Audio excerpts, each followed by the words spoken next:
Ladies and gentlemen, believers, hivelings, and everyone in between, I am your host, the Golden Warrior. That means if you hear my voice, that means one thing. You are listening to the Golden Report. With me, as always, is Donovan Cartwright, a.k.a. the ruler of all hosts. How you doing, Donovan? I'm doing good. Ladies and gentlemen, we have Major Moose and Sergeant Squirrel today. What now? People have started calling you that you're military. Their new nickname is Major Moose. Major who? Major Moose. I said Major Moose. I'm not accepting that. I appreciate this. I'm Sergeant Squirrel. Major Moose and Sergeant Squirrel. Well, if I'm Major Moose, then I'm Major Moose. If you didn't know what I did, I just did the way he does it. I just did the hand motion for Moose and then. No, listen here, motherfucker. If you start that Major Moose money, I'm gonna kick your ass. No, I'm not gonna be Major Moose money. Just he was face when he would come out there and with his theme song. Hashtag Major Moose money. No, we're not hashtagging. The fans have already hashtagged. Therefore, okay. Anyway, moving on. Hey, look. Hey. You have a new list of nicknames. The Golden One. The People's Champ. The most glorifying man in virtual wrestling entertainment. The most glorifying man in virtual entertainment today. That actually has a ring to it. The Golden One. The Golden One. The People's Champ. The most glorifying man in virtual wrestling entertainment today. The Golden Warrior. How you doing? You're going one. Hang on. One. You're going one on one with the Golden One. Golden One. Yeah, it works. It does work. The most electrifying man in virtual entertainment today. I dig it. No, the most glorifying man. The most glorifying man in virtual entertainment today. Those have a ring to it. Not the People's Champ one, because I'm pretty sure that's copyrighted, but still, it works. You can't copyright people on. No, I dig it. Anyway, let's get into this. So Impact Wrestling. Well, first of all, there's one big piece of news that we're going to cover. The rest we'll cover another time. First, the Bullet Club for life. The Bullet Club. Tama Tonga has announced on Twitter that actually have two pieces of news in the same bracket. Tama Tonga has announced that pre-WrestleMania 35, there's going to be a Bullet Club block party. I'm going. Okay. Isaac's going. Well, I mean, I'm already going to be up there.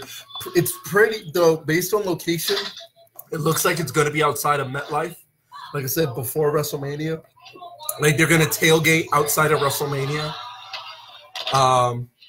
Also, it's been announced that Tama Tonga has been all over Twitter trying to get Cultaholic to come.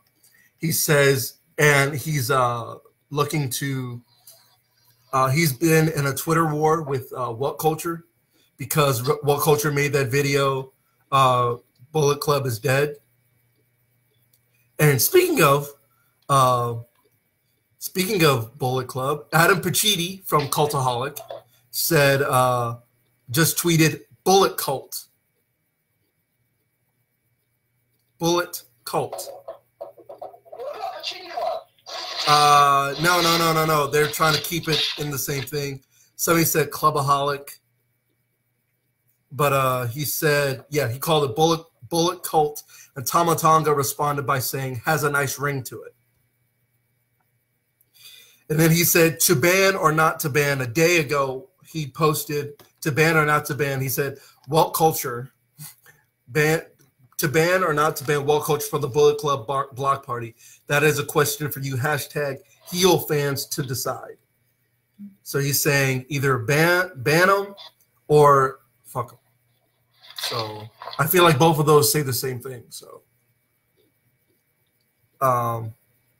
he says jump out while you. I think he does want Simon to get in there though. But Simon is the one who made the Y video. The thing is, this whole started when What Culture, Simon Miller made a video called Why Bullet Club is No More. And I guess they took exception to that. And Simon Miller said, "Jump up." Tama said, "Jump out while you can." At Simon Miller, your boat is sinking fast with no life vest. On top of that, he even made a picture that says "Woke culture is dead" with the Bullet Club with the skull logo. Wow.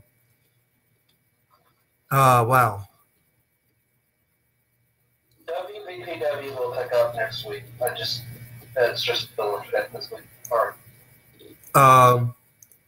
Somebody said Woke culture responded to that banning poll with Woke culture with the Bullet Club logo saying "Woke culture is fine," and then Tama responded by saying, "Yo, Simon Miller, are you fine?" So, and then the Block Party Twitter, it said, "To be clear, we keep getting this question. This isn't some invade the parking lot and throw up a tent event. This is going to be at a real venue where we call the shots. So be ready for a real party." And then there was this. He says, "Yo, Simon Miller, does hashtag woke culture pay you enough? Hashtag Bullet Club is recruiting for all positions, announcing included."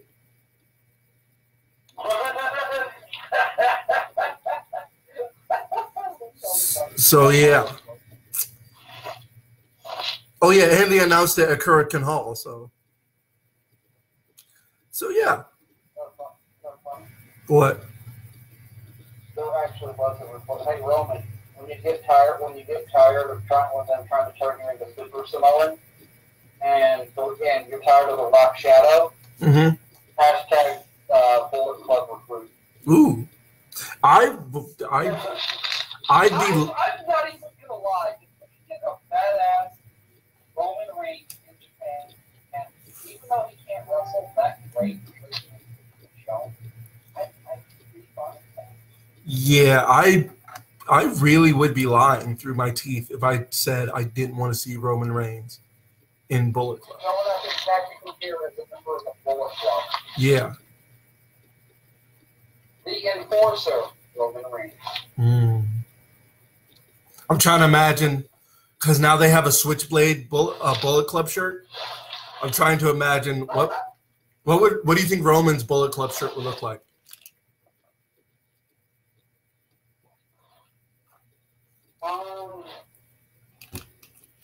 I'm trying to think, like, Roman Reigns, like, in Bullet Club shoes. If he already has the riot gear, it would fit in with the Girl of the Destiny. Yeah. I kind of imagine Roman Reigns coming in, but I don't think he'd be like Roman Reigns. You think he'd be something else? Like he'd go under a different name? What's his last name again? Anoy. I don't think it's pronounced like that, but it's something like that. Anoy? Yeah, Anoy. What if he came in as Joseph Anoy? Maybe.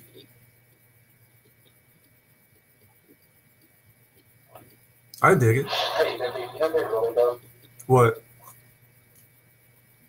Oh, big gorilla. Yeah. Tom Thomas is literally the bad boy. Yeah. What if he came in as the big dog, Joseph Anoy? It could work. I like to see it. Big guy. Look, yeah, what about that? The big dog Bullet Club show.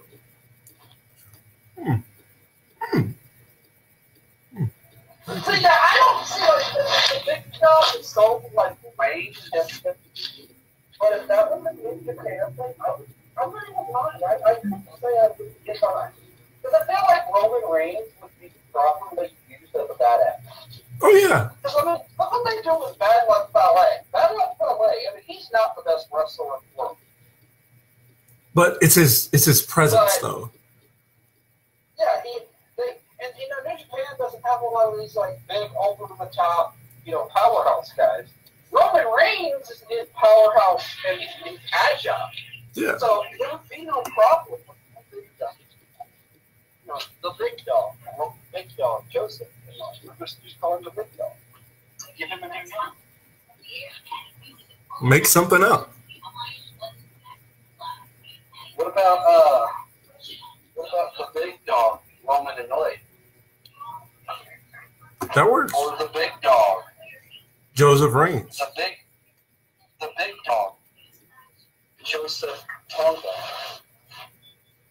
Nah, I feel like you gotta earn that. I don't know. I feel like Joe Reigns kind of goes a while. I don't know. Yeah, because I mean, Luther Reigns something cool. I'm not even going to get into that idiot and Roman. All right.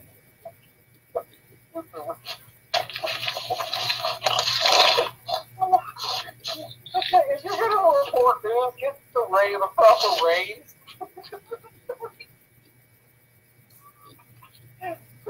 How do you get Luther Reigns and Roman Reigns confused? Wow. One's a white dude and one's Samoan.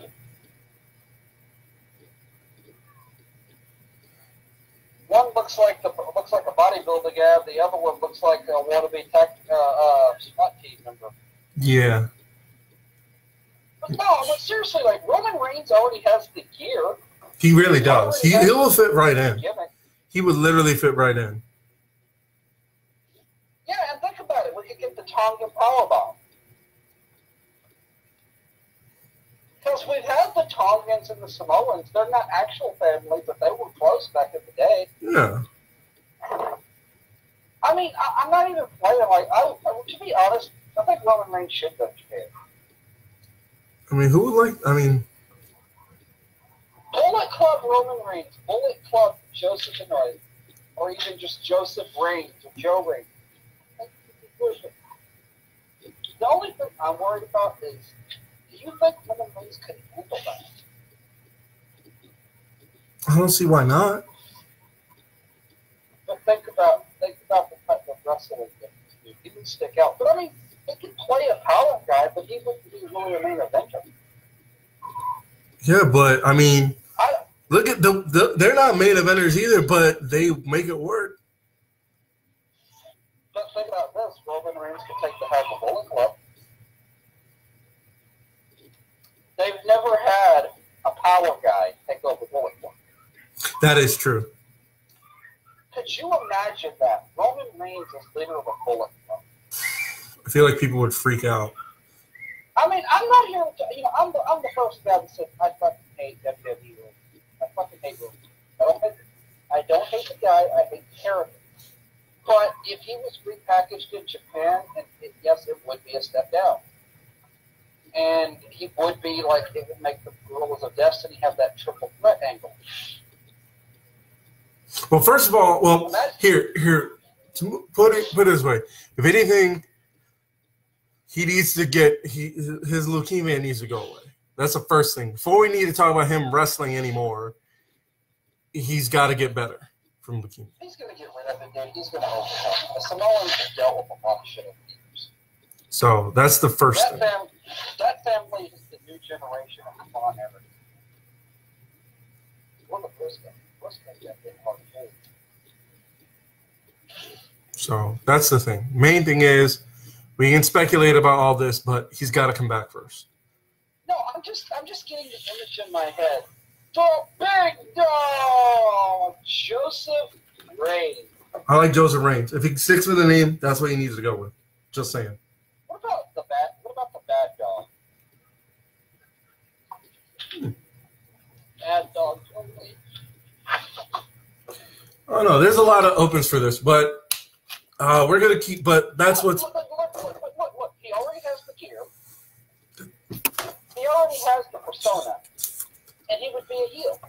And I feel like I feel like Roman Reigns really just this babyface thing. That's a suit him. I feel like he would make an amazing deal with that. But Vince is not going to do. But if he was to go to say Japan, I think this man would be over like a motherfucker. Yeah, because I mean, Bullet Club is heel. Bullet Club right now is heel anyway. They're the top heels in the company. Other than Suzuki. I love top. They're not the top heels right now. Don't they need a title first to even start doing anything? Who? Fucking. Suzuki guy. I know, but you see my point, though, right? Yeah, and I want to throw a New Japan show. I want to see Suzuki guy fly. Anyway, so. It's a Suzuki guy fight. Everybody gives me a weird comeback. What is wrong with that being an aspiration to have? No, it's not. It's not. I actually like the flag, to be honest. I love the pride that all the guys have in it. A major pride. I love what they said. We don't need to ask you. If you have it, we want it, we will take it. I love that mentality. That's kind of how Jack Crisp runs the militia. He's kind of like a Minoru Suzuki character. Minoru Suzuki isn't one of those like Jay White type conniving deals. He's more like I'll come at you, but I'll also take it. I'll take what I want. I'll do what I want. Stop me if you can. I prefer to have that. I know. I prefer fighting heels versus coward heels, conniving heels. Yeah, I feel like Tama Tonga and Tongaloa are also that way. Bad Luck Ballet. Bad Luck Ballet still has the longest reigning feud in wrestling. Oh, Hammond Ballet versus ring announcers. Yeah. I am not going to be tired of seeing them do shit to ring announcers. That is the greatest thing ever. So I love that. I'm sorry, man, but this Bullet Club thing, you gotta go because I feel like you're going to unveil one new member there. well, like I said, you got to get there first. Plus, I do have the OG Bullet Club shirt, so that's the reason. There's a reason why I bought the OG one. I have the OG Bullet Club wallet. So yeah. You think they would let me in free if I show them that? No. Yeah, you're right. Well, they said expenses paid by. Well, no, they said that's a cultaholic. Expenses paid by Bullet. But you need to tell them. You need to go in and dress up as the Bullet Warrior.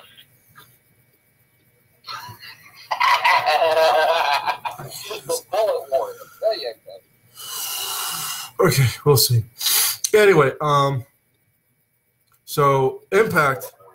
Before we get to the real meat and potatoes, the other things we're going to talk about today, that's the first piece of news. That's the only piece of news we're going to cover. We'll cover everything else on Strong Sheet. Sorry.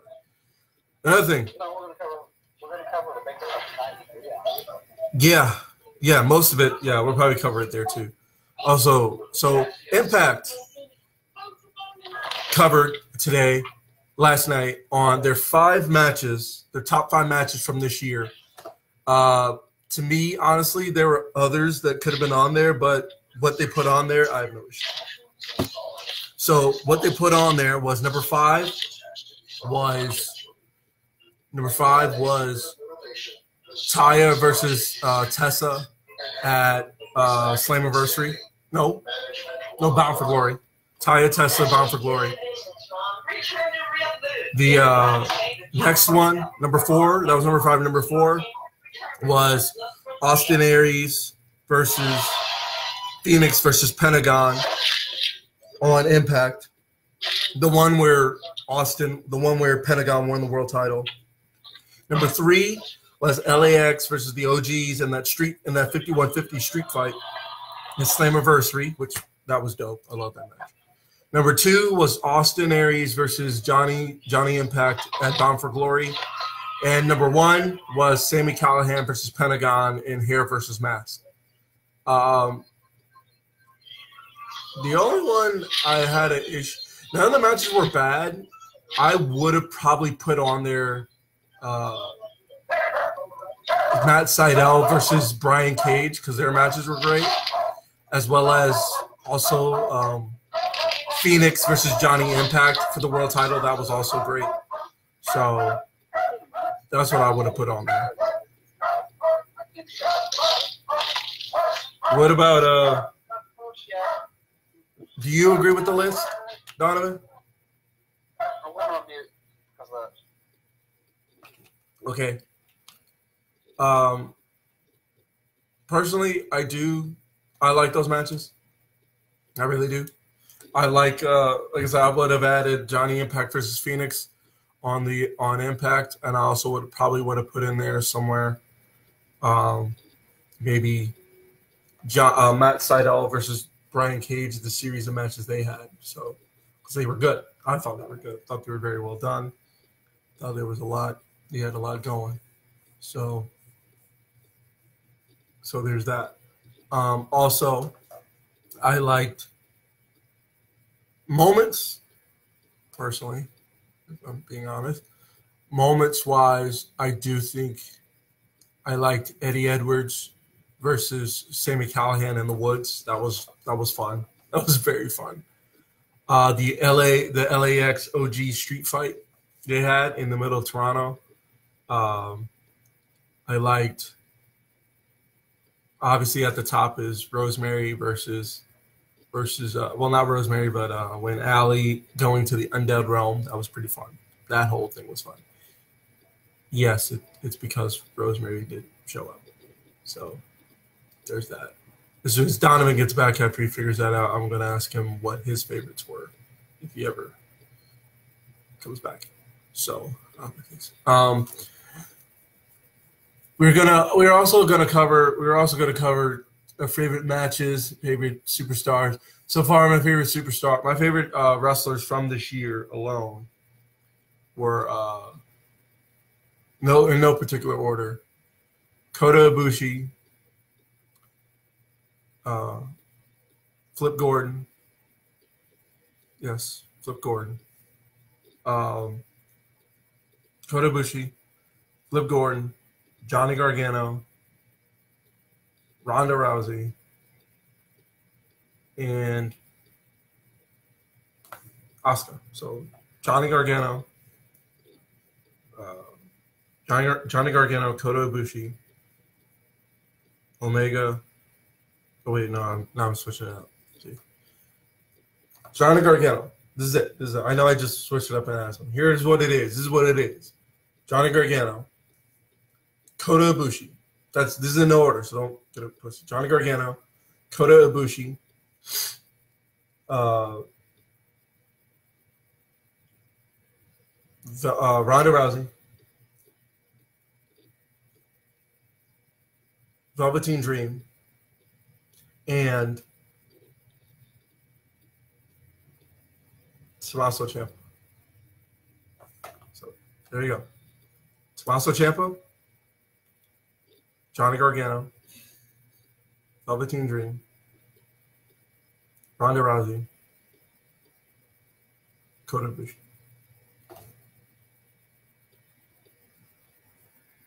That's what it is. That's what it is. Top matches. This is in no order. Number one is obviously, because you can't get around it. Number one is definitely Kenny Omega, Kazuchika Okada at Dominion. Holy shit, what a match. What a match.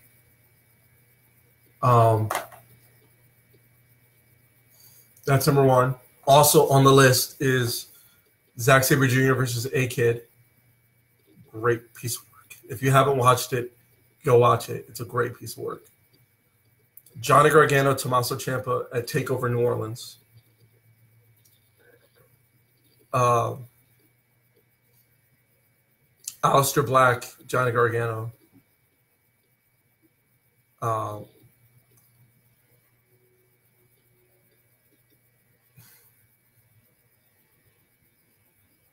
As much as the match, the ending bothered me. Hiroshi Tanahashi versus Kota Ibushi at the G1 Climax final. Another favorite of mine, Ishii versus Ibushi. They beat the hell out of each other. I'm putting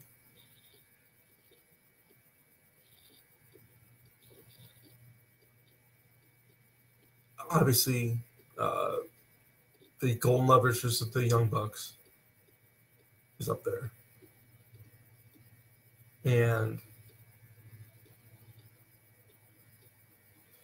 the Tommaso Ciampa Velveteen Dream at TakeOver War Games it's crazy. The War Games match itself. Pete Dunne Ricochet. Pete Dunne's at Gibson. There are a lot. There are a lot of matches that. Mustafa Ali versus Mustafa Ali versus Buddy Murphy. No, Mustafa Ali versus Hideo Itami. Couldn't think of it for some reason.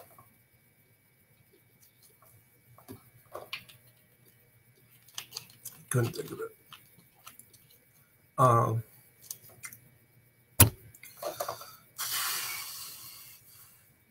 There were a lot of matches this year.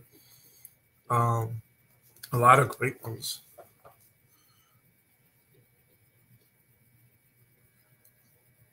All in was great. Flip Gordon versus Bully Ray at Final Battle was nuts. Ladder War 7 was crazy. Yeah, Ladder War.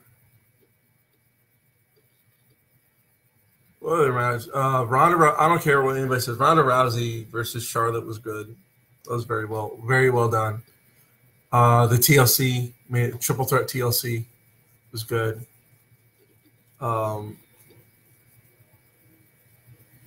Ronda. Let me see.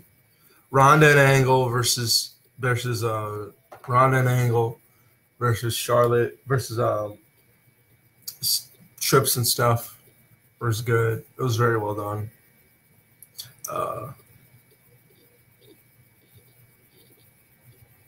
I feel like that match. Think about that match. The reason why I said that match is one of my favorites is because you got to think. Everybody was skeptical. Everybody's thinking, "Oh my gosh, she's coming from UFC. Oh my gosh, we're gonna get another Brock Lesnar." No, granted, her push is like it, but she shows up. No, we're getting her like she is. She's in that ring, like she's been there a while, like for years. The only difference is she's had actual combat training. Okay, let me see. The only difference is because she's like a combat, artist. That's weird. You know what I mean. It's hard to put into words. I can't figure out how to describe it. Tell her when she would come back. It's hard to describe I can't figure this out, how to put it in words, because it's so crazy. Because the fact that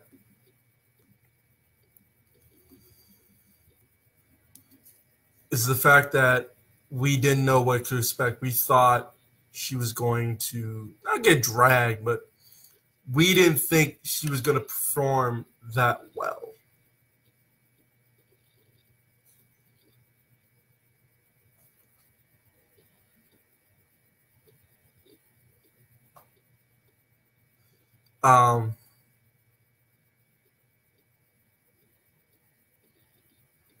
Yeah, it was like I didn't think she was going to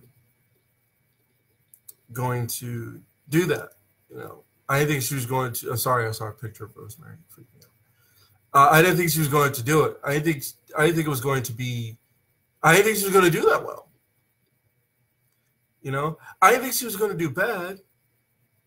I really didn't. I didn't think she was going to do bad. I was just looking at it like, what do you like? I don't know what to expect. I just saying, whatever it is, please don't let it be like Brock Lesnar. She got in there. She's like all technical.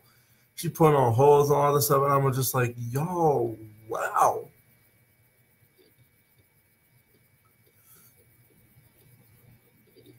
Like it's crazy. Like it's crazy because I don't.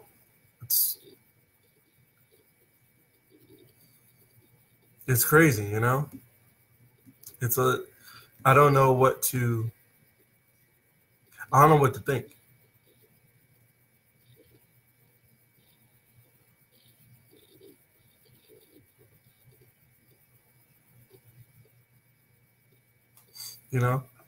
It's amazing how she proved all of us wrong. She did. She proved everybody wrong. And she continues to prove us wrong by being a good wrestler. Now, say what you want, because at the heart, Ronda Rousey is a good wrestler. Y'all can at me if you want to. I will stick by it. She's a good wrestler. If people want to admit it or not, it's what she is. She's good. She has stuff she needs to work on, but she is a good wrestler at the core. And regardless of what you may think, the fact that this only her first year and however long her contract is amazing. It's amazing. It's to know that, wow, we got more of this coming. And to be honest, I just hope that she that her first year would be just as good. That her next years will be as good as this one. Because you've seen how good she is, so let's see if she can do better. So I have my hopes up. I think she'll be fine.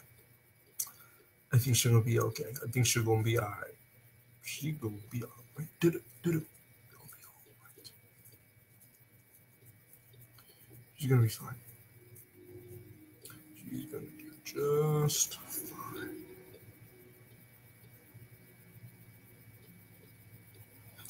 Let's see what else is going on. Excuse me, I'm looking for what else Twitter has to offer. There's apparently Ring of Honor is getting action figures. Huh. That's cool. I wish Donovan would come back. But here's one thing I forgot to mention at the beginning. This is the last Golden Report of the year. Till next Wednesday. Next Wednesday we will have a good show because on Wednesday we will be doing predictions for Wrestle Kingdom. Which, let's face it, let's all be honest with ourselves. Wrestle Kingdom is going to be. I know I've said it before. I know I'm going blue in the face by saying it, but it's what it is. It is going to be awesome. It's going to be beautiful. The matches are going to be good. People are going to enjoy what's going to happen there. So, I'm looking forward to it. I think it'll be great. So, but feel free, leave in the comments what you think your favorite matches were. Hopefully, we have some of the same matches anyway. Because I really do think that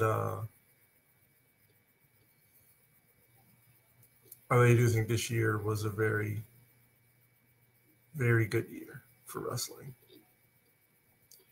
It's a very good year in professional wrestling. Just overall, because I remember before, maybe it's because of the fact that I didn't see, it's because of the fact that I didn't know much about the indies. I knew a little bit about Ring of Honor. I knew a little bit about other companies, but I think it's ever since I learned about New Japan, it's kind of widened my spectrum. And now all I want to do is see good matches. I'm not just, because we talked about this before. I used to see it with see things with a WWE only mindset. That's the mindset that says, well, if it's like, wow, this guy has got to get that push. It was like the thing with the WWE mindset I had in my mind is like, okay, well, look at that. Let's say, well, Kota Ibushi had a great run in the G1. he's obviously going to win it. And then he faced Hiroshi Tanahashi, and it's like, oh, okay. And then I said it. Ryan said, well, Ibushi got the huge push. He got the huge push. He's going to win it, right? And then he got there to the final, and he lost to Tanahashi, which, again, I'm not mad about, okay? I am not mad that Ibushi lost in the final. I'm not. Why would I be? No, I'm not salty. I'm not salty. But at the same time, if you look at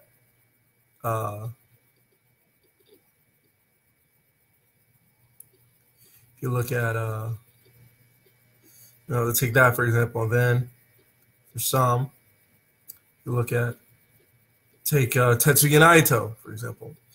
Everybody, they even commented on this. They said for Naito, when Naito won G1 last year, everybody for sure, because he hadn't been champion. Here was Naito won the title. Naito won the title at Invasion Attack 2016, and then he lost it. He lost it to what's the idiot's name? Okay, I was just discussing my favorite matches, and then I got pulled into I went into a rant about how I used to think with the WWE this year alone in wrestling has changed my mindset from thinking like a WWE mark. When I say that, I'm thinking like using the mindset, oh, okay, just because this guy got this huge push that he's automatically going to win the big one. I said, no, I'm saying that I'm using.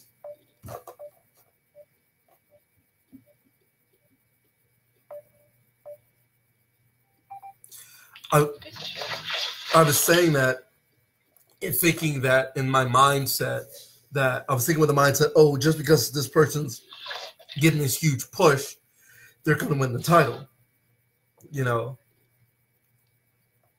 And I was thinking that I used that mindset when I watched Naito's Ascension last year when he won the G1, and then everybody, including me, thought for sure he was going to win it at Wrestle Kingdom. He was going to beat Okada at Wrestle Kingdom, and he did. And then this year, I thought Ibushi was going to win the G1 for sure. And we. Oh man, we're getting so off. Yeah, I was. No, hey, Stan. Because everyone, you know what? It wasn't the thing. We want to be underdogs. I was because everybody said after Tanahashi late in January, that was the end of his main event run. That was it. That was done, man. It's done. I know that's. And I said going into the G1, the ace has been out. He's going to win the tag match. He's making his comeback. He's going to win the G1 because he's had time to recuperate, had some surgeries. So he's gotten those 2-year-long issues dealt with. And I said it's going to be the ace, Hiroshi Tanahashi. And it came down to my boy Isaac's saving grace, Kota Ibushi. And I said, I can tell you the number one reason he ain't going to win. And he's going up against the best in 1,000 wrestlers and talent in the universe. While Brock Lesnar is facing non-existent aliens like Laura from Planet Omicron or CIA off TV through Galactic Vision, Hiroshi Tanahashi is being the ace of the universe. And he's been high-fly flowing his way to the dome, to the main event with that briefcase. Am I wrong, Isaac? He's not. That's why. But like I've stated before, I'm happy for Tanahashi. I really am. I'm not. Okay, I'm a little salty that he had to go through Ibushi to win it, but I mean, actually, the fact that Ibushi lost to him in the finals tells me that they do have a lot of high admiration for him. Yeah. Plus, he went 35 minutes. I don't think people realize this. That match was 35 minutes. like Yeah, flat. it was some of the best wrestling we see. It was you know? 35 That's minutes the- flat. That match isn't even on the match of the year. It really isn't. Which is what we're going to get into next. Because, No, I'm not done. I'm not done. Because, to your credit, what has Ibushi done since he lost? well, let's see. After he lost to Tanahashi in the G1, World title shot? no.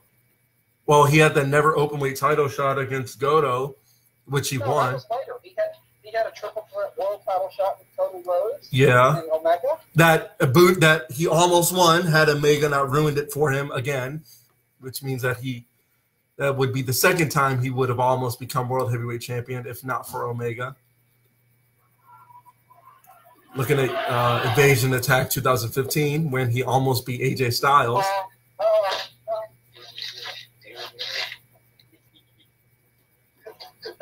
To me, that sounds like the most trolling thing that he almost would have won, and all you hear in the background.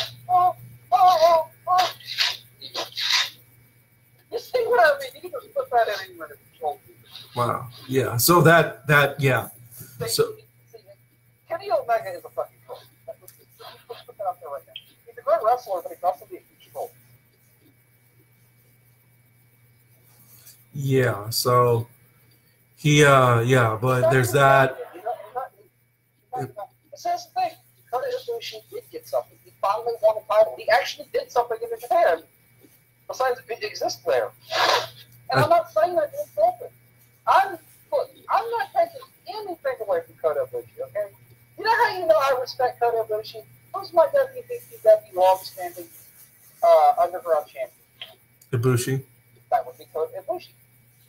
I have no disrespect for this man. I'm a big fan of him as well. The problem is that he's not committed to New Japan, so they're not going to commit to him for any of the big titles. Maybe the Intercontinental because Jericho. That's fair. But I feel like with Jericho, it's just more of a you see the direction of going with Omega. So it kind of made sense they did that for a recognition perspective. And also, let's give Jericho a mark of respect. He came here with his own choice. He came here and is facing all of our top guys and giving us that worldwide recognition. So I'm sorry, anybody that wants to talk shit about Jericho, he ain't doing nothing to help him. He's putting that name brand. Jericho is a name brand. Jericho is a future WWE Hall of Famer. Yeah. He is the first ever WWE undisputed champion. He's one of the greatest, and he is the greatest intercontinental champion of all time. And we're talking better than Macho Man. 10 time. He is a 10-time. 10-time. Don't forget the Warrior. Him too. Dude, the Warrior was a fun character, but if you show me an Ultimate Warrior match that he put on, really the level of Chris Jericho, so fun. Ultimate Warrior was one of the greats of the 80s, and I can't take that away from him, but him and Hogan never impressed me. I actually thought Sid Vicious was a better world champion than Ultimate Warrior was ever in Intercontinental. Let me see. Mr. Perfect, Intercontinental Champion, who's played by too. That doesn't say. Mr. Perfect, though, he was more like an upper mid-card. I mean, that's how they used him. When he won the Intercontinental title, it was one of the biggest achievements in his career. That's a shame. I thought he was good enough to be world champion. Rest in peace. I feel bad for Curtis Axel. And the Hendricks have been hit hard in the last decade. Let me see what else is there. So what okay. Anyway, let me get you off point. Okay. Kota Ibushi is not a world champion. He's a dream. He's a hope. He's a loyal.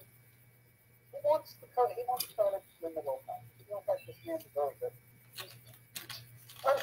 I'm saying, here's the thing. Wrestling on kayaks. Here's the thing. Get where he's at. I think the reason why I say what I say is because I am a sucker for underdogs, in a sense that, did I think him beating Tanahashi, did I really think he was going to beat Tanahashi in the G1? I absolutely did. Was I surprised when he didn't? Not really. No, I wasn't. I think he. Okay, to be fair, that's not fair. I was 89. I was 90% surprised. No. I was 90% sure he was gonna win. That Ibushi was gonna win. The other 10% was like, Tanahashi's probably gonna win.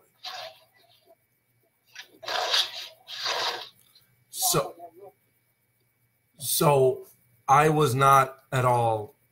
No, 10% of me was like surprised. It was not surprised. But the other 10% is what saved me from being way more disappointed than I was. Because I was really more disappointed in the fact that Ibushi didn't win by the fact that Tanahashi did.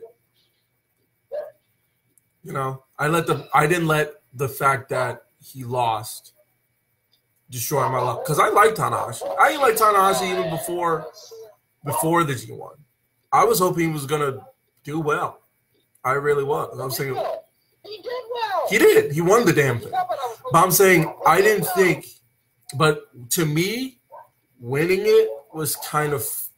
It was kind of far-fetched winning it. Although we did call it at the beginning, it's gonna come down to Tana and Okada. We said that at the beginning because nobody else was coming out of there. So, anyway, with that being said, He did very well. He was a finalist. He won the big one. He won the stacked block. it was stacked. They had Omega, it had Naito, it had Zack Sabre Jr., it had Goto, it had Ishii, it had Tama Tonga. It was pretty stacked. It had Yano. It had Sonata. Juice. It had a lot. When he was going in there, he had some momentum. Yeah. It had a I lot. don't know what the fuck they did to him. I don't know where they went cold on him. I thought he was great. Yeah, speaking of Juice, to be honest, I really think Beretta should have gotten that title shot at the Dome. That's what I think. But Beretta seems like he's on a part-time basis, though. yeah, but I still. if Beretta's just going to be doing this, go back and team up with fucking with Monkey.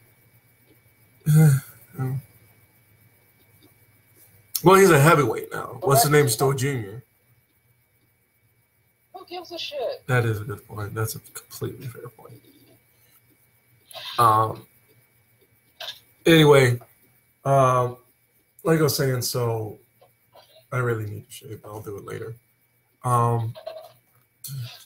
So now. But the point is, Kota Ibushi is the IWGP never openweight champion. He is a champion. And he's going What to. I said he needed. And He he's. needs to win a title. He needs to get better at talking. He's a horrible talker. He has no charisma outside of the ring. The only thing he's good at is in-ring storytelling and match telling. Yeah. He's not a good story guy. The thing is, the only reason he's even recognizable right now is because he's that guy in the background standing behind Kenny Omega. Yeah. I've said this over and over and over. This guy has things he needs to work on. Isaac said, what do you need to work on? I'm not working on the guy.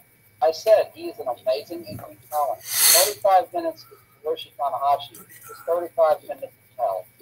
It's pure wrestling finesse. And he went 35 minutes with the greatest band to ever grace the ring. 35 minutes flat. I felt like they were going on forever. So, He just about did. The only match he had longer than that this year was when that match with the Young Bucks. That went 39 minutes.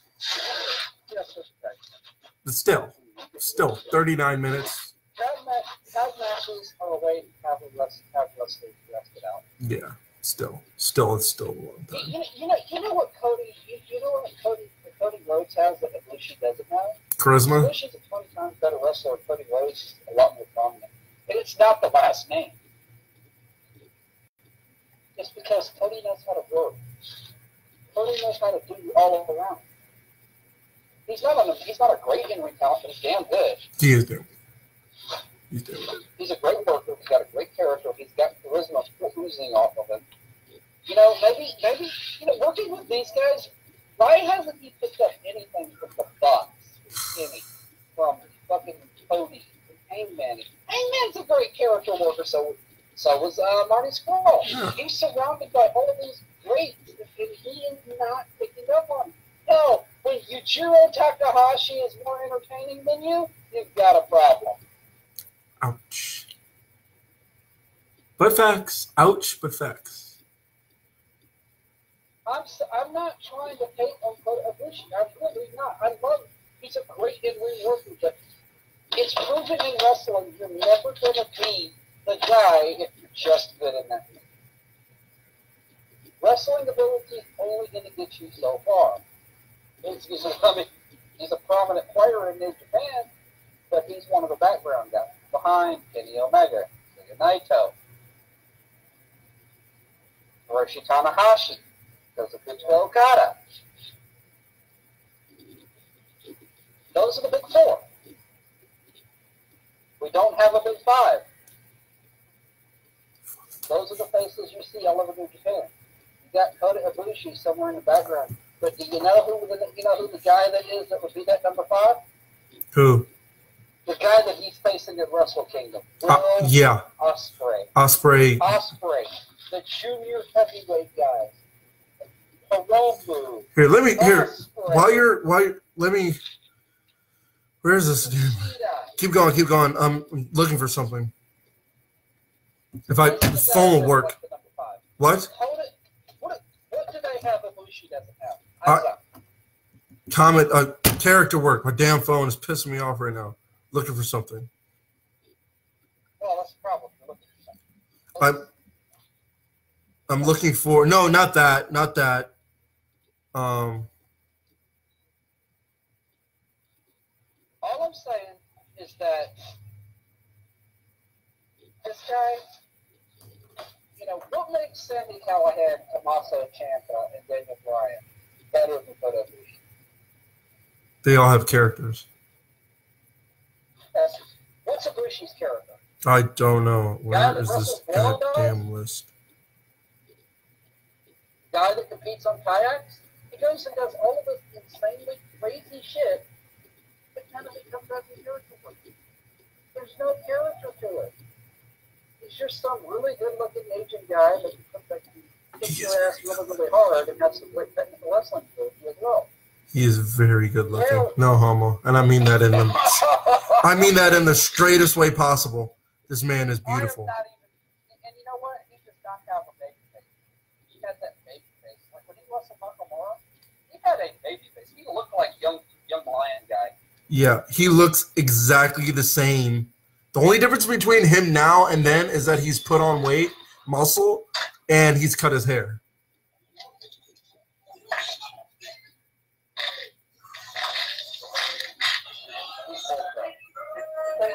He looks great. But you can look as good as you want. You can be as good as you want. But if you can't even get looks like a half-plate, it's normal fuck. Like I said, Yujiro Takahashi, he's got a character. He's not the best wrestler. There's a lot of guys in wrestling that made it a lot further on their character work. Where's shit? I mean, there are guys like Rick Foley who aren't great wrestlers, but he made a career, a legendary one, out of being a good character, having a particular style. And the thing is, Ibushi has a particular style, and he's great. If Ibushi invested the time and work into being a character. Oh boy! And this thing, there are little shades of this when they were questioning if he was going to stick with Kenny or maybe go off and do his own thing or even a heel turn. There was even people speculating that maybe he's going to join the Bullet Club. To be honest, I think that would have been a great move for him. Isaac's not even going to deny this. No, I'm not. Because I'm looking for trying to. Yes, there was a conversation that this is one of those conversations that I'm looking, but you know. That I'm not looking for an argument. I'm looking for something completely unrelated because you brought up something when you said that there were the Power Five in New Japan. They announced. I was rewatching Ospreay versus Tana versus the Golden Lovers, and they brought up a good point. They said that there are 5 wrestlers who made like this top 5 for awards. I think it was the Wrestling Observer Awards, but I don't think that's what it was. But I don't want to think that's what it was. But they said there were 5 wrestlers at the top of the list, and it was it's not here. It was Tana was at the top. It was all people on the list were Tana, Okada, Naito, Hiromu, and Ospreay. Wait, Tana, Okada, Naito, Hiromu, and Ospreay. Yeah. And it was in the voting, and I can't find the list. I'm trying to remember where it was. It wasn't the Tokyo Sports Awards. But Tanahashi did win that. He won Wrestler of the Year for that. So Tanahashi is the best ever, especially if it's Japan. They're always going to be biased. It's fucking Tanahashi. They love Omega. They love Naito. They love Okada. But they love them some Tanahashi. I mean, who doesn't love Tanahashi? Well, apparently you, when it comes to facing Kota Ibushi. No, that's not what I meant. I watched that match biasedly and still loved the other guy and lost no respect for the other guy. And I love how he hit that dragon suplex. He hasn't done that in a couple of years. Who, Ibushi or Tana? Tanahashi, he hasn't hit that dragon. Tana hasn't hit that dragon. No, Ibushi does that suplex where he grabs your arms. Oh, he does a half and half. No, he does the tiger. It's a tiger suplex. Tiger suplex. Yeah, the tiger suplex from behind. It's like a German, but it's reverse underhook. Yeah. Ibushi is great. I don't give a fuck what anybody says. Ibushi is one of the best wrestlers in Japan. The problem is that, like I said, even Bad Luck Fale has more character. And Fale doesn't have much character. Ibushi feels like Iizuka. He's out there. He's got some good character in the ring. But, you know, like Iizuka's just mean, crazy heel guy with chains. Does Makabe know you stole his chains? Oh, don't forget the mask. Don't forget the mask. Yeah. But that's the thing, like, really, man. That's the thing, like, what can Kota Ibushi do differently than he's doing? Learn to be a character. When you got guys like Okada and Naito and fucking and Tanahashi's gimmick isn't really that prolific. He's the baby face of New Japan. He's the Hulk Hogan or John Cena or God forbid Roman Reigns. I'd say the Hulk Hogan. I'd say John Cena. He's been around over a decade representing that company. Damn near 2 decades now. That motherfucker he plays the air guitar, he puts on good in-ring character work. He's charismatic, he appeals to the fans, you know, and this man legitimately cries. His passion, his blood, sweat, and tears, no pun intended, are all on his back. He carried this company on his back. He stayed loyal to this company, unlike his 2-year senior or his counterpart, Nakamura. He stayed loyal to this company and loyal to his people. go over there and do the high flying jump or something like that, or the fucking just call it the flow splash. Because he can go sell out and become the dying ace of the WWE universe. They would butcher him. He should never go anywhere. He's not going to go anywhere. He didn't. He won't. He's in the twilight years of his career, man. He's in the bit, and he's doing some of the best work that he's done in quite a few years now. Since he was at his peak against Okada, he's doing some of the best performance work that he's done. This man has been in there with, you name a big name, across the Japan, including Kurt Angle at his peak. AJ Styles. A young AJ Styles. This man has been there, done that, and you know what? They got one of his T-shirts. That's how good this man is. So, I don't want to hear this fucking rule where she's talking about she's too old. He's not appealing overseas.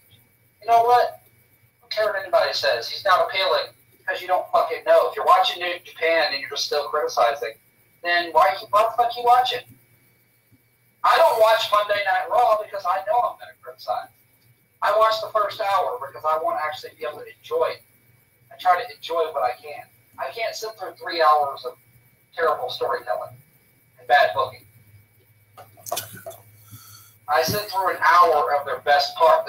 Whoever writes for the first hour, good job to you. You're doing a good job. For the other 2 hours, whoever you are, producers, writers, bookers, y'all need to really seriously reevaluate your life choices because you're still bringing the PG era into WWE. With PP jokes. When you have a great wrestler like Chad Gable and a very good, experienced veteran like Bobby Roode, their weekly highlight is PP jokes. Time to quit. Time to go. Time to stop writing and go work at 7-Eleven or something. Go work at fucking dollar store. Get out of the writing business. You don't need to be there. You really don't know what you're doing. Geto, he knows exactly what he's doing. And the thing is yes, Kota Ibushi got one of the biggest rubs he could have gotten in the G1. He lost in the finals. He beat Kenny Omega, Tama Tonga, Zack Sabre Jr. No, he didn't beat Tama. Ishii. He didn't beat Tama. No, he did beat him. He didn't beat him in the matches, but he beat him in the points, and that's all that fucking matters. He beat all of these other big names to get to the finals. He beat a former world title contender in Sanada. He did. Beat Sanada. So, he beat Zack Sabre and Sanada, 2 former contenders. So, for anybody that has any slack for this, it's not like this man, the most prolific thing this man did was trip when he's running down to the ring and bust his face open. Yeah, let's leave that alone. I'm not leaving that man alone. You really can't. You really can't. This man is just good. He's the never openweight champion. This is what he needs. Isaac, I'm telling you right now, 2019, you're going to see a lot more of Ibushi. I'm looking forward to it. I'm looking forward to see where we go from here. He's probably going to drop the never openweight, maybe win it back, or maybe go on and win another title. But I think next year in the G1, we're going to see where they stand on Ibushi. But you have to remember, it's New Japan. He may not win it next year. Because I've always heard Geto books everything 2 years in advance. He has outlines for 2 years worth of stuff. With the ulterior paths of what if. We're gonna see. That's how good Geto is. We're gonna see. No, bitch. We're not gonna see. We will see. You will see. You will sit back. You will shut up. Your mouth will be wide open when you see Ibushi and Ospreay tear it down at Wrestle Kingdom. I know. You will see. You will see this man electrified with his performances. I think we may start getting character work out of him, and that's what he needs. That's what he's lacking. And I'm hoping that whoever's booking this and Ibushi, get your head together and start working on what your character is going to look like. Because you can't just be a random guy with like generic white t-shirt design that does good matches. That's not going to win you a world title. Also, You know the second thing he needs to really think about? What? Help himself get over? Get that world title? Putting that name down on that contract. Filling in Kota Ibushi on his New Japan contract. Now, what the hell? A lot. Right? Look. Yeah, you're right. I'm not here to insult Kota Ibushi. I'm not gonna bash the man. It's great, but it's not being realistic. Tanahashi, I really feel like he could win the Tokyo Dome. I've said this, I've said why, I've said it time and time again on this show. He's going to win the Tokyo Dome, and chances are this will be his last run with the title before he starts going down for like a Makabe, a Tenzan type of role. I think he's too good for that role. They're still going to keep him in a prominent position. They're just going to kind of like downblock him, you know? Yeah. I mean, he was in a Intercontinental Championship. I mean, it is what it is, Isaac. Tanahashi is the great. He is the name. He's the one who brought out of the Dark Ages of Antonio Inoki's Bob Sapp World Champion reigns. Brock Lesnar World Champion run. We don't even want to remember any of that. What was I going to say? So. Hey, remember that time Brock Lesnar called the F5 the verdict? No, I really don't. I really don't remember. That was when he was in New Japan. Huh. Really? After an upset that he never got much of this. I had no idea. Lesnar is here. Holding the title hostage.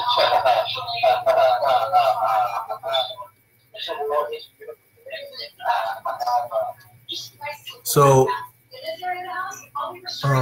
what was I fucking gonna say? So, 500K a night. Never gonna have to fight with a more.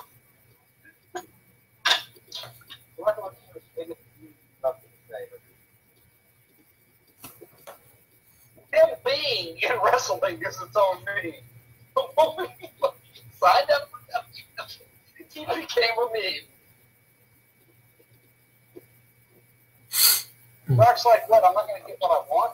No, 500K for appearance? I'll take it.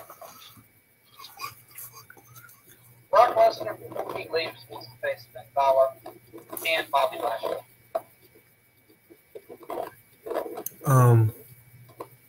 Guess what, Isaac? What? He didn't get neither one. He might get Balor. He might.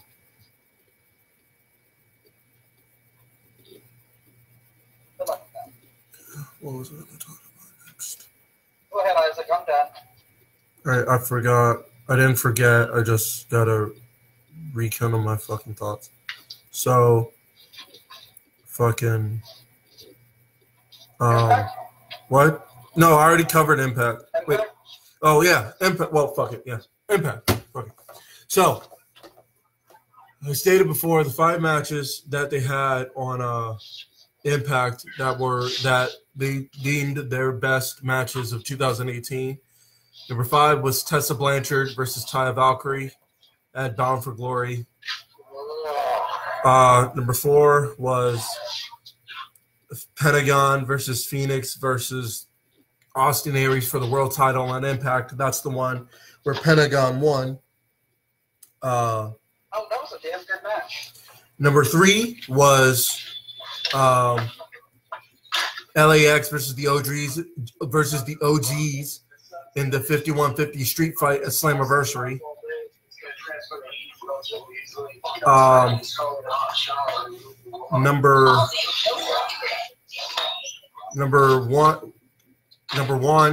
Number 2 was Austin Aries versus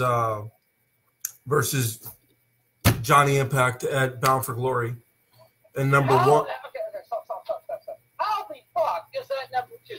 You telling me this little bitch walks out like that? That's number 2 just because they got people talking? Does that work? Shoot. I don't know. I honestly think if they were going to put a world title match on there, Impact versus Phoenix should have been. Johnny Impact versus Phoenix should have been on there. So, when Johnny Impact won the world title, his first challenger was Sammy Phoenix. And Eddie.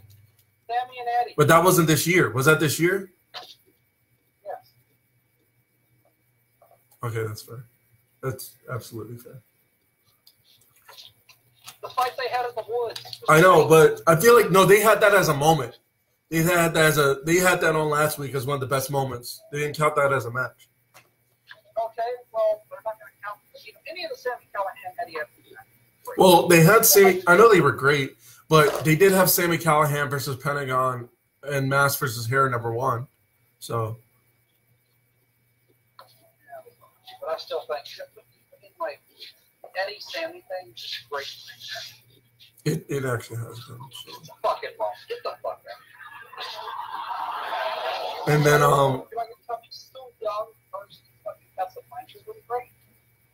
didn't say that. I mean, but I don't know. So then I was gonna say.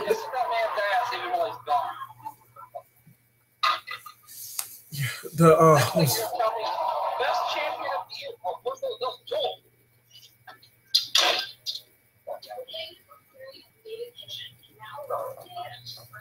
Then so since it is the end of the year, we're gonna give our favorites of the year, such as matches. Not to keep it long, we're just gonna stick to matches and wrestlers of the year. I know we could do more.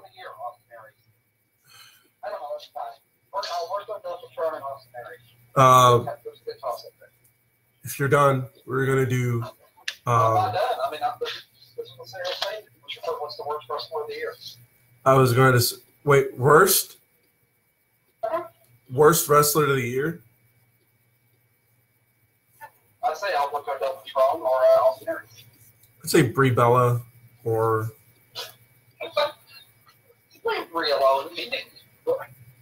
Either one of them. One of them almost killed herself, and the other one got a random title shot. Worst.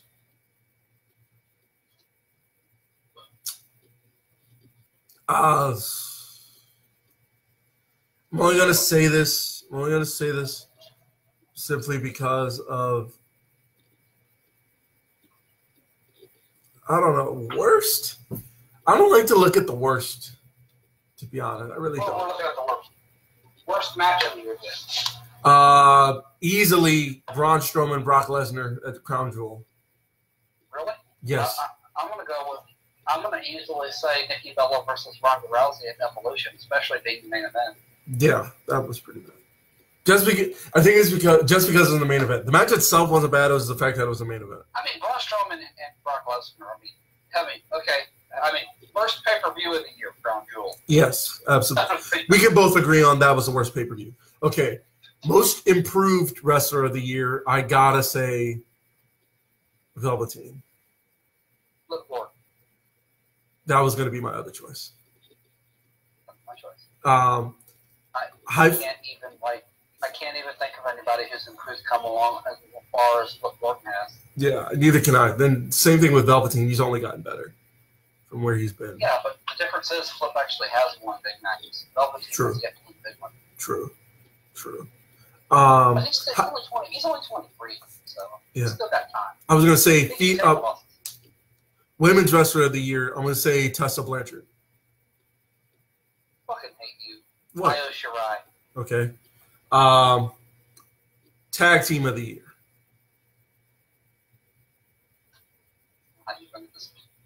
That's not even a dispute. The Bucks. Yeah, it really isn't. I guess the closest by like a lot. There's still a gap. Huh? SCU. I was gonna say LAX. Yeah, they're good, but SCU too. I know, but I'm just saying like there's a gap there, but yeah, they're both SCU, but we're both going to agree on the Bucks. But if there's a second place, you'll say SCU, I'll say LAX. All right. I'm pretty sure for as far as heel of the year goes, we can both agree on Sami Callihan. Oh, fuck yes. Okay, so we're both going to in agreement on that. We're going to say, all right, so best feud of the year. Feud. Sami Callihan, Eddie Edwards. Yeah. I guess the closest one to that would be Gargano Ciampa, but. Yeah, and that's close. But Eddie and Callihan. I know. I'm saying I agree with you. I'm saying, trust me, I agree. Especially because if you think about it, that storyline is still going with the Mental Ward, Alicia Edwards, Tommy Dreamer. Yeah. Moose too. So. It's really hard to dispute that. There is no second option. Yeah. Storyline of the year. I'm not saying this because storyline of the year.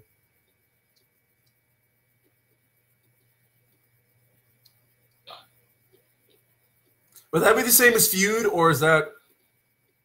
Would you count that? I mean, I'm still wanting to go Callihan, Eddie Edwards because I really can't think of a better storyline. Yeah. Feud for me.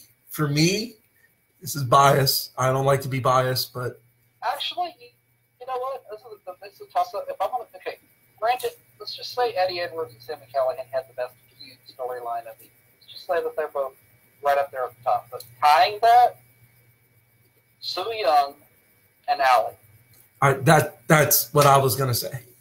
That's what I was gonna say. I mean, that is like Broken Universe levels of greatness. Yeah, it's still going because I'm pretty sure. Well, so is the Callihan Eddie Edwards. It is. I'm saying, like, it is. Callahan's doing other shit.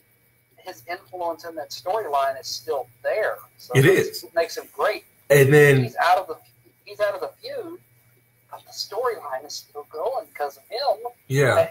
I'm just still dealing with shit. So. And then Raven's involved, and then you got James Mitchell and that Su Yung.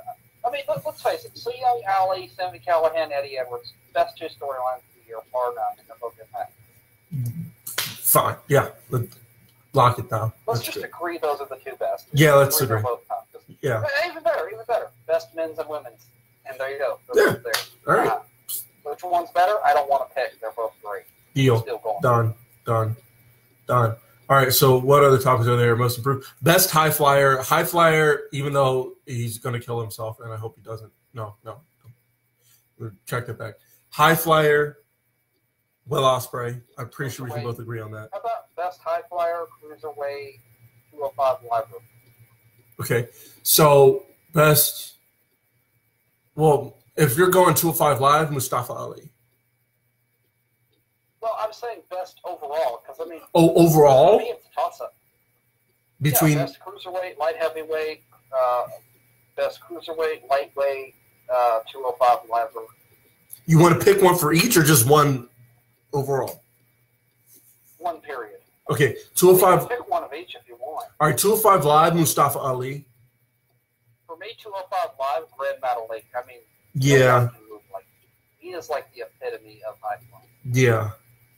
He looks like he moves in the ring has to keep up. That and then I'm not even playing. That's how good he is. What I say, Mustafa Ali is 205 live. Light heavyweight, I guess. Lightweight. Yeah, lightweight, Phoenix. I have to disagree with that. I'd probably have to say more of Pentagon. Well, I mean, I'm going to say they're about the same, but I mean, still. No. Phoenix is a much better pure flyer. Pentagon is a much better character and, rounded, like, death matches. He's more of a hardcore, he's more of an extreme high flyer. And he's got some good techniques. Yeah. And then, Flyer, Ospreay. Sorry. So Ospreay, Phoenix, and Ali. And you said Pentagon. Red Metalik, Pentagon, and the best the best junior heavyweight of the year. And I don't give a fuck what you say because there's two people that agree with me on this that are very important in New Japan. And I get one Mr. Belt, Mr. Trophy thumbs up of approval for this. Hiromu Takahashi. I can't even disagree. So. Fuck you, man. He was the. No, I say I can't he's disagree. The one that I said I can't he's disagree. The one that fucking got them to do a vignette for the junior heavyweight, but they did the heavyweight. He did though. He did. I feel like his championship run would have been elevating. Absolutely. Injury. And it sucks. But I love Hiromu. I fucking love Hiromu. I love this man. He is great. He is a hero, man. He's an innovator, and I love it. I feel like Tommaso Ciampa's taking a page out of his book. Character-wise? Or naming the belt? Goldie. Yeah. That's it. What else is there? We already said female. All right, let's go into tag match. Who's your pick out of your three? I said Ospreay, Phoenix, and Ali. Yeah, who's your pick out of the three? Who's the cruiserweight of the year? Mine is going to be Hiromu. His character work, his in-ring work, even though Grand Metalik. If I saw a match between Hiromu and Grand Metalik, I think my brain would explode. I'd probably say I got to give it to Ospreay because he's only out of your three, out of Mustafa and out of Phoenix. Out of Mustafa and Phoenix. Whoever else. I said Phoenix. And Phoenix. Who would you like to see face Ospreay? Who would I like to see face out of those two? Yeah. I think Mustafa. Yeah. So wouldn't your brain explode? Yes. Because I say that because I'm pretty sure Phoenix and Ospreay have faced on the Indies at some point. I'm not sure where, but I feel like they faced already. I feel like my brain would explode watching Grand Metalik and Takahashi fight. So, there. That's what I think. I feel like Takahashi would and Grand Metalik would make the ring explode. Yeah. Grand Metalik would be high flying, and Hiromu would be like best character with her. One is that's like just an over the top great wrestler. Like I would say, like if you're gonna go, in ring performance great, I'd have to say he would be equivalent to Tanahashi. Great in the ring. Who would? That's just how good he is. That's how good Grand Metalik is. Like. People sleep on him, but he's so fucking good, and people do not give him the credit for it. I can watch that man fight all day long. I can watch him fly around that ring and make it look like he's got fucking jetpacks underneath his mask and outfit. That's how fucking fluid he is. Him versus Hiromu is so great because you've got the character on one side and the fucking high flying mastery on the other. They said Neville was the man that gravity forgot. Man, fuck that. Grand Metalik controls gravity. Man's got like anti-gravity boots. Debut slash return. Debut slash return of the year. Were you done with what you were saying? Yeah, because I'm just gonna hype Grand Metalik for it. So I love Metalik. Debut slash return of the year, or debut of the year. Fuck. Fucking easy. Debut, you want debut or return? You want to separate those? Separate. So debut of the year. EC3 and NXT. I was gonna say Matt Riddle. His debut really was not that great. I don't know why people keep thinking his was great. I think Keith Lee had a better debut. Yeah. EC3. Or no. Well, no, that was last year. Never mind. I was gonna say, all right. So return of the year. I'm gonna say Pac. I'm gonna say Pac back to Dragon Gate. You know what? You know what I got? What? That Enzo Amore at fucking Survivor Series. You said that one or not that one? No, not that one. So what is yours? Return of the year. The Alpha, Chris Jericho in New Japan. That's a good one. It's a very good one. All right, let's wind this down. So, women's match of the year. Io Shirai versus Toni Storm. I'm gonna say Tessa versus Mercedes Martinez, 75-minute Iron Woman match in Rise. Great piece of work. Women's match of the year was not Joey Ryan dressed up as a woman. Yeah, no. But if you haven't seen Mercedes Martinez versus Tessa in the 75-minute Iron Women's match, really missing out on the rest of it. yeah. Show of the year. All In. All In. Well, no, either. Fuck. I'm stuck between All In and Final Battle in Dominion. I'm going to say Final Battle. Final Battle. Final Battle. So we're both agreeing on Final Battle? Yeah, All In was good. Yeah. Dominion was Dominion.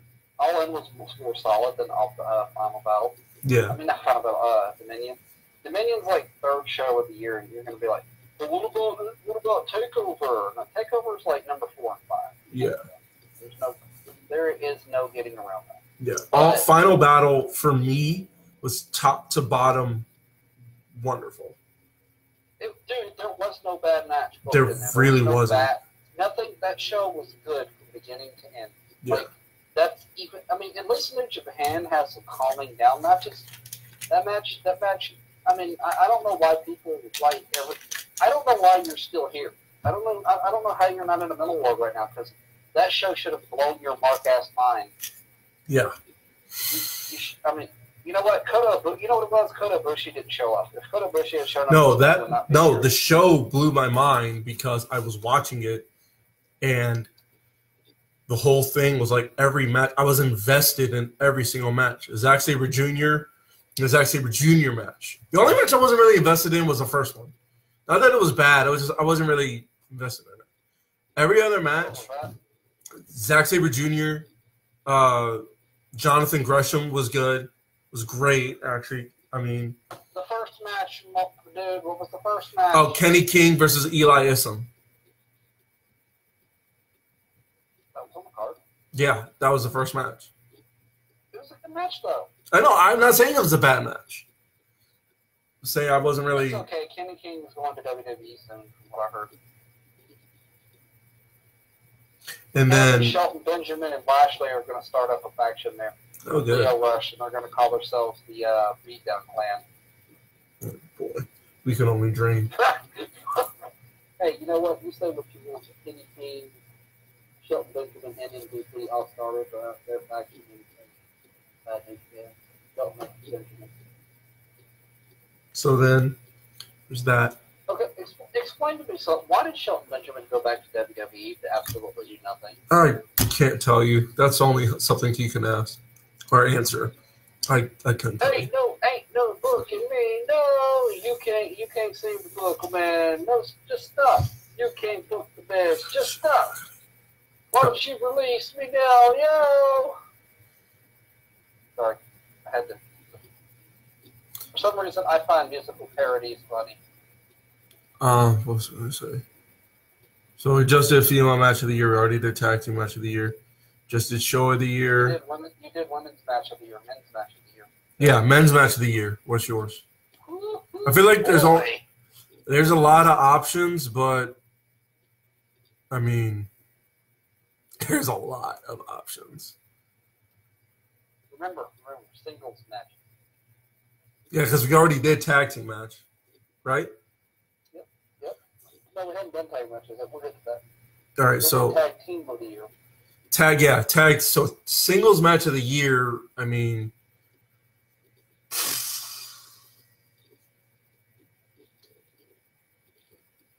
I'm at a cross between Gargano Ciampa unsanctioned and TakeOver New Orleans. I liked Gargano Black at War Games. I liked the War Games match itself.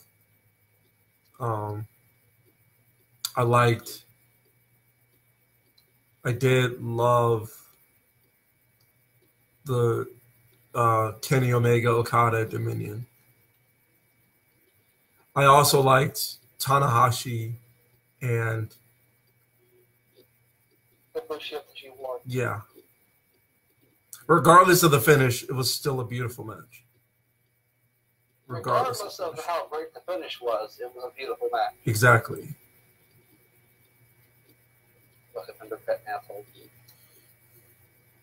If I have to pick one, if I got to pick one, I'm going to go with Omega Okada Dominion. It was that good. It was that. Man, this is a dude right here. You know what? If I'm going to go with one, the best match of the year that this asswipe didn't name, better than Gargano Ciampa. Okay. Just as good as Omega Okada. Okay. And it was Ring of Honor Final Battle levels 3. Okay. Ospreay Takahashi. Dominion. I can't argue with that. I can't. It's that match had it's physically every impossible. damn thing. That match scared me, like, legitly, when that concrete was exposed. All right, somebody's going to the hospital. Somebody's out of here. Yeah, it's physically impossible to argue with that. I might rewatch that match later just to scare myself again, but it is. That is my match of the year because it had everything, man. It had character work, it had storytelling, it had rivalry, it had good character interaction. It was great. It was solid, put together, and that's what he unveiled the Stormbreaker against Tough Columbia. It was great. Oh, so great. So great. So. And there's no getting out of it, man. There's no, there's a lot of matches like I said, Ibushi, Tanahashi was great, but I don't think anyone here can find me. I mean, because there was no hokey stipulations. No. Like Sami Callihan, Eddie Edwards, or Tommaso Ciampa Gargano. There was no like weird finish. There was no type of corner of wrestling unturned. They did it all in that match. They did well. I mean, that is how a wrestling match should go. And to be honest, you name me any of your other matches. No, not even an NXT match. I mean, War Games was fun. It was fun. Aleister Black, Gargano was good. The Velveteen Ciampa was very good. Great, actually. All of these matches were great, but it wasn't this. Ospreay and Omega Okada was well done, very well done. And Ibushi Tanahashi was great. But for all the great matches, this match hits every check mark on the board. It's a perfect match. And I have to give the perfect match the match of the year. Everybody might disagree, but you need to go, if you haven't seen it, Takahashi Ospreay at Dominion is a definite must rewatch. Even possible on the checkerboard of wrestling. The promos between them were great. The build was good. The storyline, the storytelling were great. The rivalry was marked. The match hit every corner of wrestling. Brawling, striking, submission, technical, high flying. I mean, there was no corner left unturned. Not to mention, we got some really good extreme spots. Some hardcore style spots, but extreme. Some really scary fucking spots. ECW, 1990s ECW, Guerrero, Malenko, Benoit, Jerry Lynn, RVD, Sabu levels. And you're not going to get around that. It was. There were some sickening spots in there that made you think he's dead. He's dead. He's dead. If you're not agreeing with me, there's something wrong with you.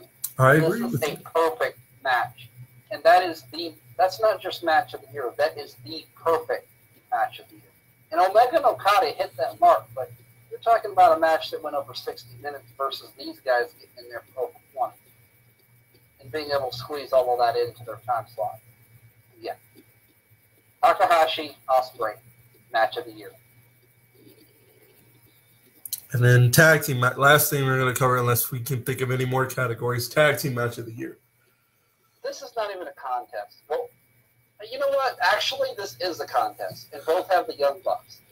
That's why I said the Young Bucks are tag team. There's like 2 really good tag matches. I mean, there were some good ones in NXT, but there really aren't any other tag matches that I can say other than Golden Lovers and Young Bucks. Or the Briscoes, the Bucks, the SCU, Ladder Warfare.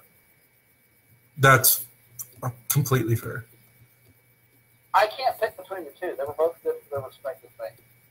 For their respective company? No, for their respective things. For what they were there to accomplish. Because Ladder Warfare was there to give give SCU their send-off and the Bucks their send-off and put the titles on the Briscoes. And they did that. They did every team justice. Everyone got... Spots were good. The fucking character work was great. Everybody in that match, nobody in that match looked weak. There was did not feel like a loser walking out of there. You knew the Bucks were out after that. You knew they were going to win, and they got their send-off. SCU got a proper send-off. They didn't feel like losers. They felt actually strong as hell. And the Briscoes got to get that regaining of their crowning glory as tag team champions. Nobody was a loser in that match. Nobody. The fans were the biggest winners. And on top of all that, the Golden Lovers and the Young Bucks, man, they put it all on the line. That was great storytelling, great in-ring. And these 4 guys went out there and put on some of the best tag team wrestling that we've seen anywhere ever. 39 minutes, 23 seconds. And there were no ladders involved. No ladders. That was no ladders. There was a table involved. Regular tag match. There was a table involved, but other than that, it was 39 minutes and 23 seconds of pure wrestling. Except for that table spot. Yeah, but that's like saying what tables are like involving the announce tables. You really can't count. True. It's another spot in the match. So. Or a chair, or a fucking stair spot. You know, you can't really go with that. Yeah. So. You can't discredit it from pure wrestling because that's hardcore wrestling. Incorporated. So what else? Actually. So what else is there? What other categories can you think of? Oh man, I got a few for you. How about tag team champions of the year? Tag team champions of the year? Yeah, why not? It's between the Briscoes and Undisputed Era, but no, man, no. Well, if I would say Briscoes, it's Undisputed. the Gorillas of Destiny, man. Them too. Right. I mean, there's been a lot of good tag. I love SCU. They work close second. The Bucks are up there. They were the tag team. I don't want to give them a spot. But and as much as I love SCU, the Gorillas of Destiny are just doing something magical right now. And even though it's going to carry over to next year, these guys are trying to, do what they do and kind of take the Bullet Club back to the Finn Balor, Gallows, Anderson, Amakonga days, Bad Luck Ballet days. And I'm loving it. And they're doing it with a kind of slightly different spin. And it's working. They're going to put Jay White as the face, elevate him, and it's going to work. It's going to work. And I'm going to love to see where this goes, man, because it's like a reset button on the Bullet Club, and I like it. I like the kind of gang-like Bullet Club that we haven't seen in a while. So then there's that, and then okay, I got one for you. Cruiserweight champion of the year. I mean, Hiromu, honestly. Being honest. You got Buddy Murphy? I was going to say Hiromu too because he worked his ass off for it. Yeah, it's really good. Look at actually feel like busting his ass off for not doing, basically doing nothing. Taking some losses, some spots, but busting his ass.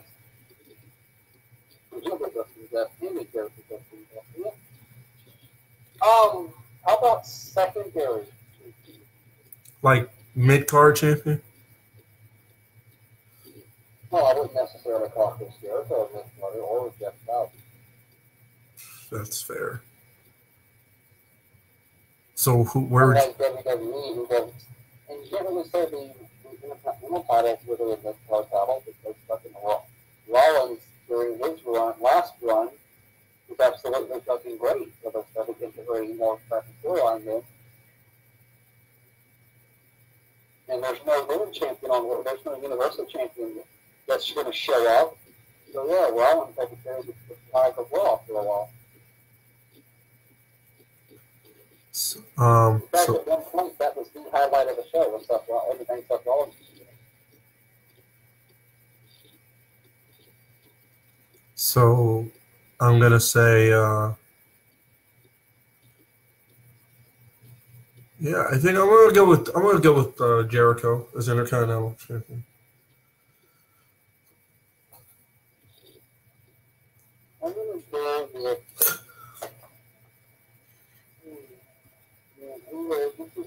This is going to be a controversial issue.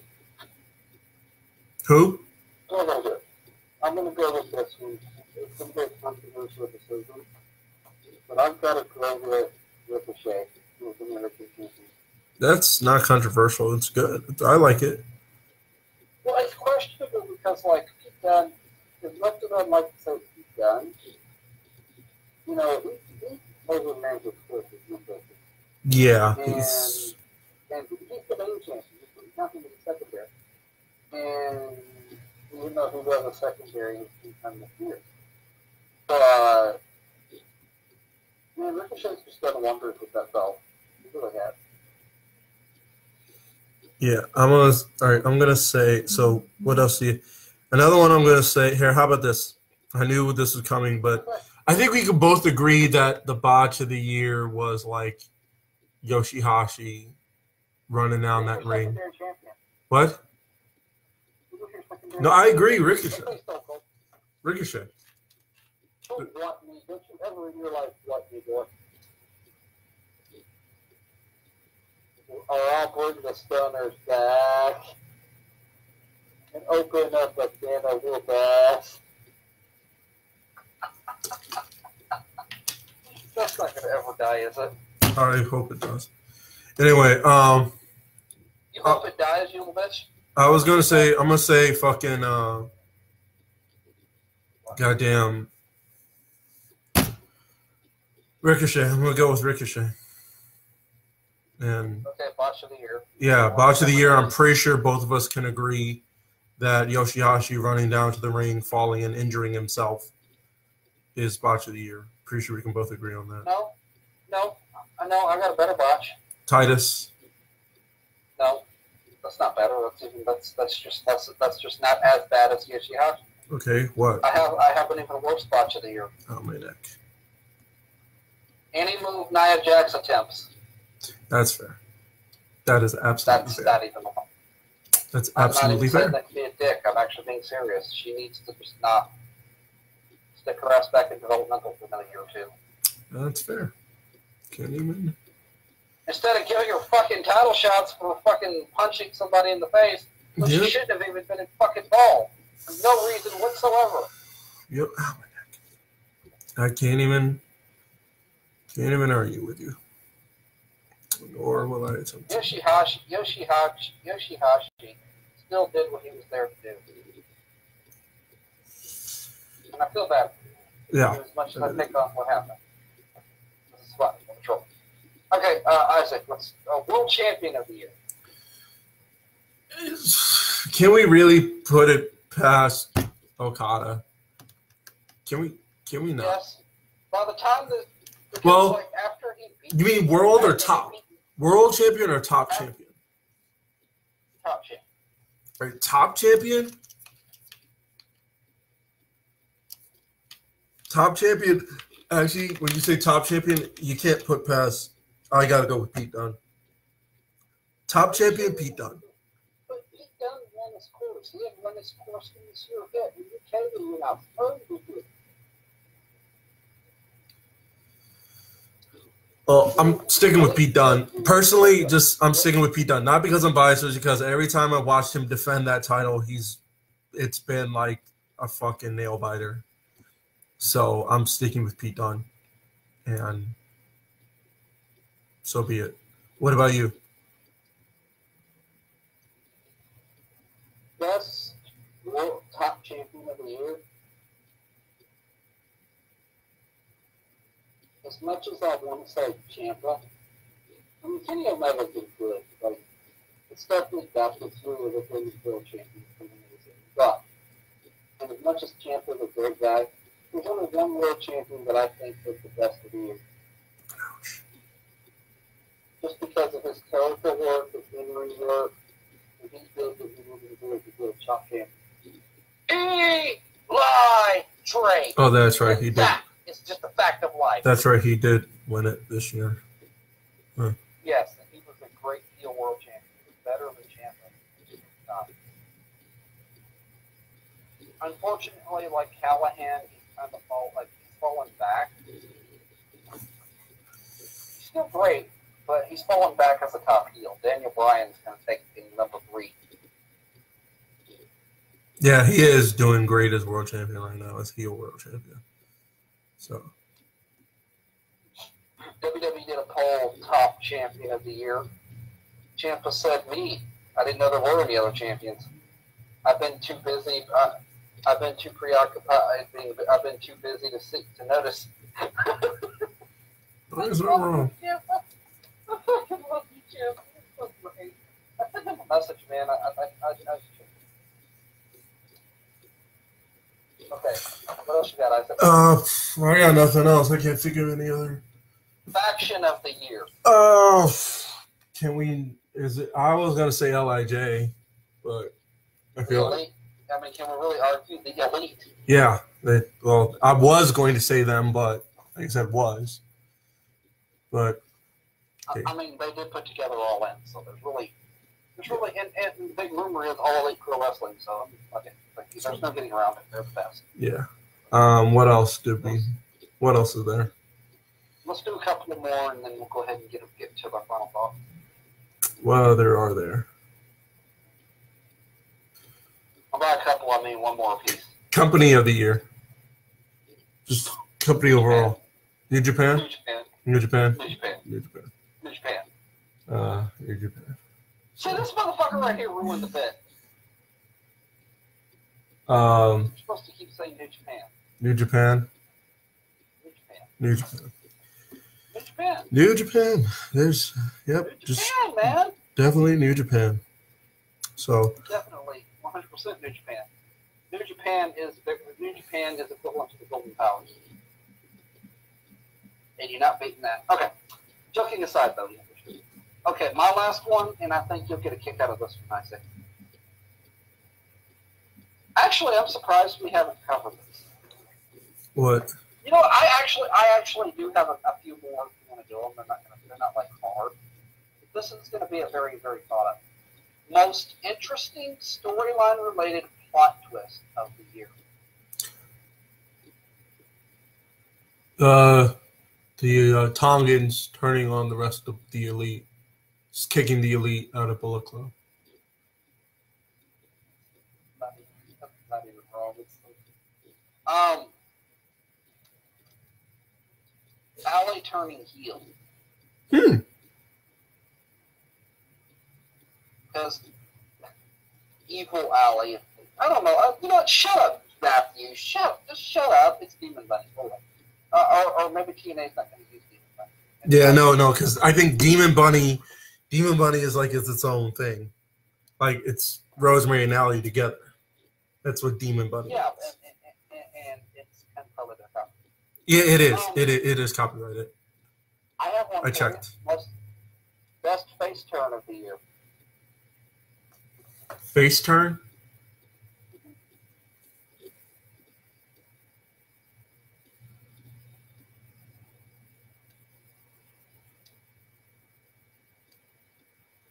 Face turn. is the bad part.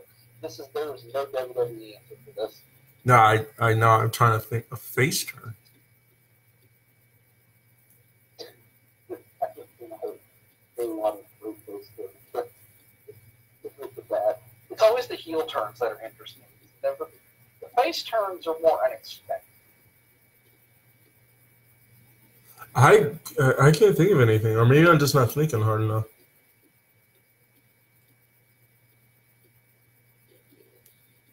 A face turn.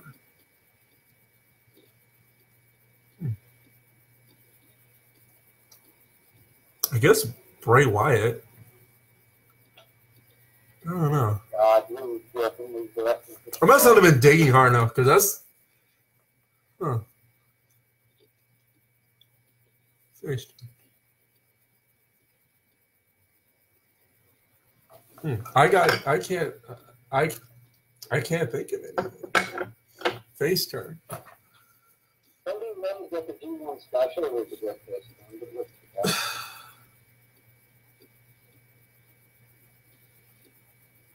Best face turn of the year. And it was a double turn with Cody. And Cody was already here. Kenny Omega came down to save Ibushi because it was already part of the disorder. Oh, you're talking about Do Your Dash. Yeah, Do Your Dash, best face turn of the year. It wasn't really a face turn. He was already face. Yeah, he was already face. He was a tweener.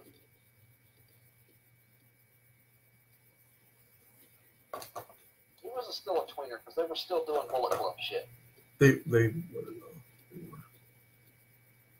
He was transitioning, but he, versus Jericho, yeah, I guess he was a face, but he really wasn't. He was still,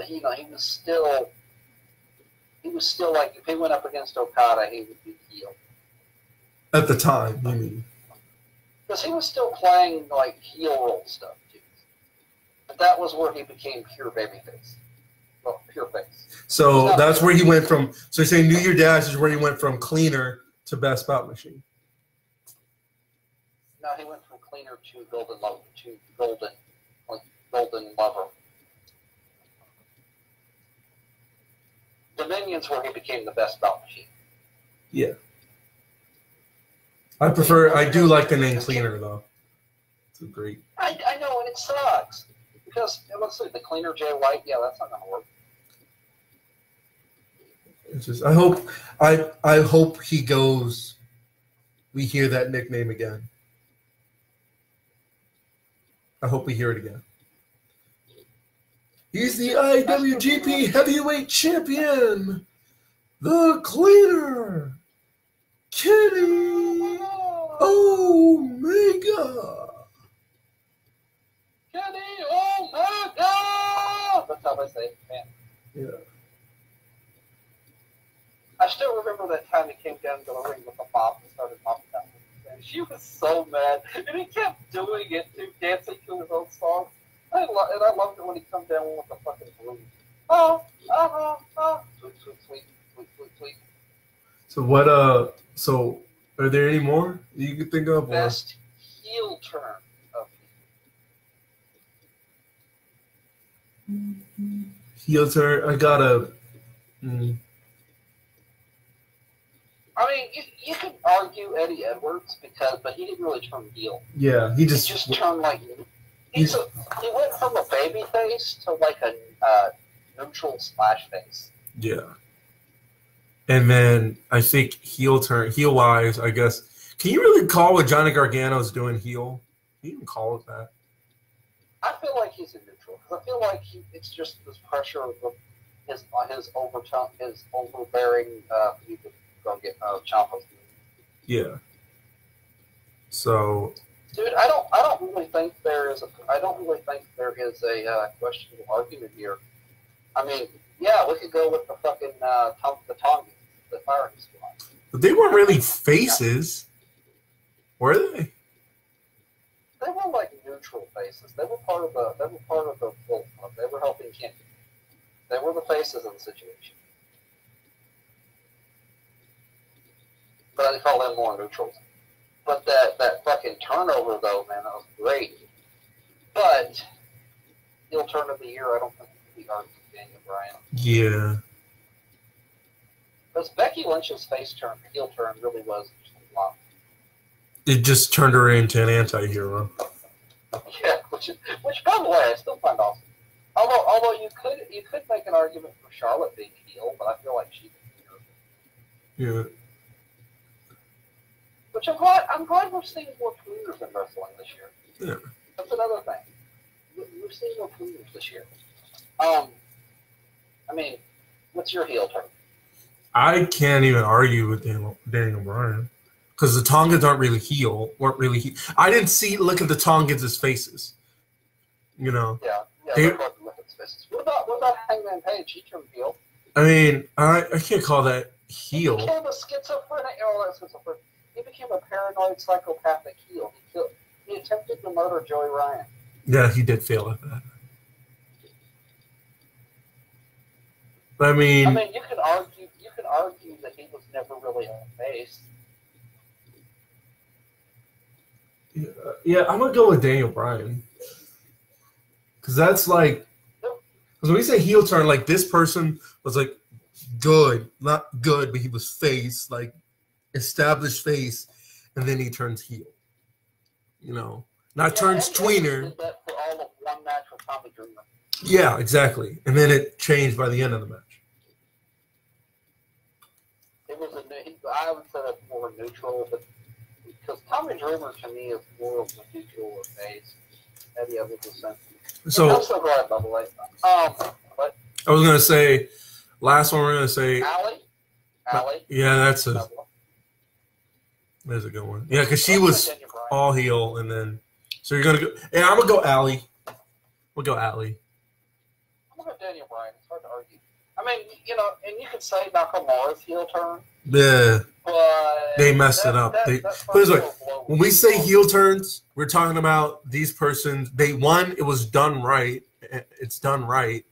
And we're not looking at all of that. We're looking at, you know, like how great was the turn itself. It was, and it's still great because it's still going.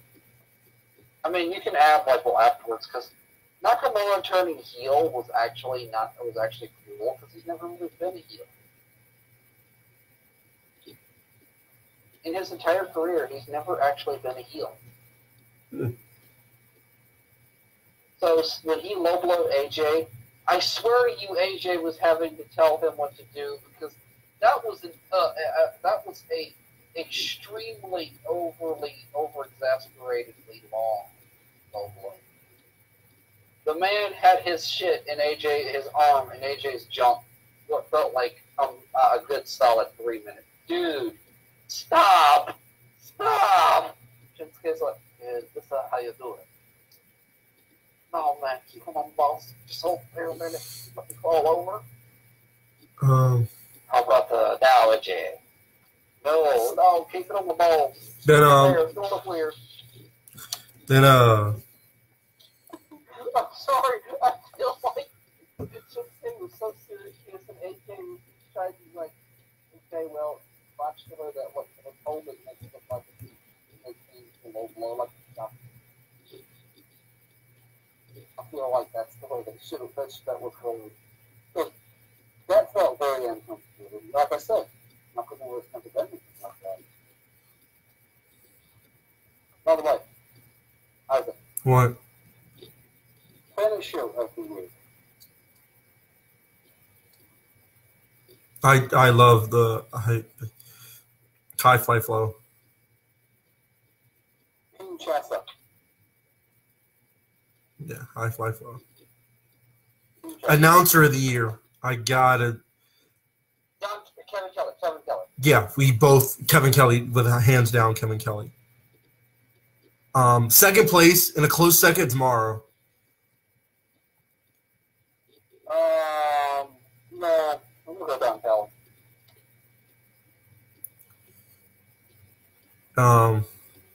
What? I like Don Kelly. No. It's cool. And then so. You know what? guys. I think we'll just leave it there. Let's get to these final thoughts. Yeah. Well, all right, you go. We've been here, what, 2 hours? About to be, and now we've been here 2 hours. What's your final thoughts? You start. My final thoughts are stay golden, walk with Elias, and he's face now. Oh, there's a face turn, but that wasn't.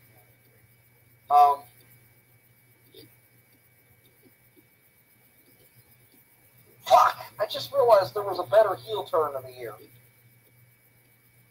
Whose? Best heel turn of the year, Drew McIntyre. It wasn't. He was already heel. No, he was not. He was face in NXT. He was heel when he came to main roster. Oh, you got me there. That was another good one. Sorry. You got me there. You really do. Damn it, I forgot that one. But almost sticks to Daniel Bryan. Feel free. McIntyre's heel turn. He's killed it, man. He killed it.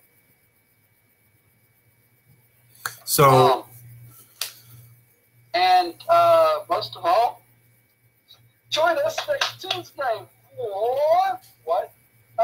Wednesday morning? Anyway, next week. All right, my final thoughts are this: stay golden, and Tight. that, and in words of Xavier Woods, so he doesn't sue me. In the words of Xavier Woods, keep it tight. And one other thing is always. Okay, thank you. One of our fans says only keep it tight if you're not a pedophile and 12-year-olds. I'm going to leave that alone. Leave that alone. Well, I mean, he has a point. I mean, yeah. Because pedophiles may take that way out of context. And then if one thing last thing I'm going to say is if you're going to watch Wrestle Kingdom, trust me, you're not going to be disappointed. It's something you have to experience when it happens, while it's going on. Well, not while it's going on, but you can't watch it, stop, and then come back to it. It's not going to be one of those things. So Wednesday we have Wrestle Kingdom. What do we have Thursday? Friday, January 4th is Wrestle Kingdom. Thursday is the first Impact show of the new year, which is going to be the go home show to Homecoming, which personally I'm looking forward to that. So there was 3 days you were looking forward to. What's the guard? January 5th, 4th, 5th, and 6th. January 4th is Wrestle Kingdom. That's Friday, Wrestle Kingdom. January 5th, I'm looking forward to, well, as soon as whatever they release it, I'm looking forward to Defiant, to the match between Pac and David Starr, or Pac and Zack Sabre Jr., one of them. I think it's Pac and David Starr. Let me make sure I got the right one. So also January 5th, we're also going to be looking forward to New Year's Dash. That too. Probably as like always. January. But and then January 6th is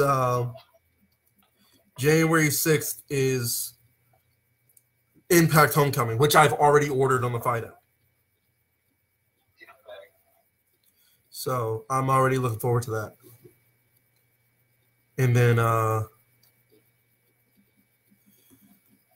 so damn it. There's so that's what I'm looking forward to. Yeah, New Year's Dash.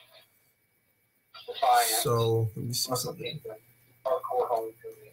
Let me see, because I'm looking at Defiant Wrestling right now, and they're saying, yeah, January 5th. Pac is coming January 5th on Loaded. January 5th, he's going to be starting there. He's going to take on January 5th, he is going to take on David Starr. Oh man, we gotta watch that. You Damn haven't it. really seen David Starr much, have you? Now I've seen a little bit of his work, but like not a lot. He has a very hairy chest. Like, it's ridiculous. But yeah, it's going to be free on YouTube. I think A-Train, I think like Matt Malone broke his back on like David Starr's chest. He shaved his back and suddenly he lost his back here, and now David Starr has it.